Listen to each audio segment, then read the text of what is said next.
Magandang gabi mga kababayan, narito po ang result summary ngayong araw ng Huwebes, July 2. Pero bago ang lahat, paki-like at subscribe na po ang ating channel. Maraming salamat po. Para sa 2D Lotto, ang resulta sa 2 PM draw ay 17 at 9. Para naman sa 5 PM draw, 8 at 18.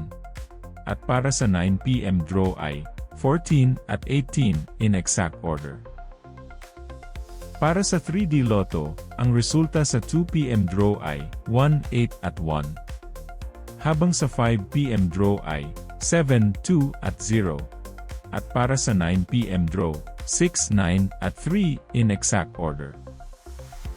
Para sa 6D Lotto, ang winning combination ay 7, 0, 6, 8, 9 at 5 in exact order. I-pause ang ating video at paki-check mabuti ang inyong mga tickets. Para sa Lotto 642, ang ating winning combination ay 29, 9, 31, 33, 19, at 24 in any order. Maaari nyo pong i-pause ang ating video para makita at ma-check ng mas mabuti ang resulta at inyong mga ticket.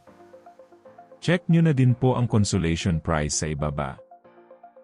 Para sa Super Lotto 649, ang ating winning combination ay 23, 22, 38, 5, 48, at 44 in any order.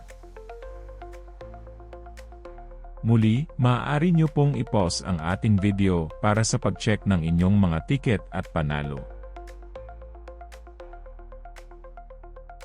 Narito po ang draw schedule at jackpot estimate para bukas. Congratulations po sa lahat ng nanalo. Kita-kita po ulit tayo bukas. Maraming salamat po sa panunood.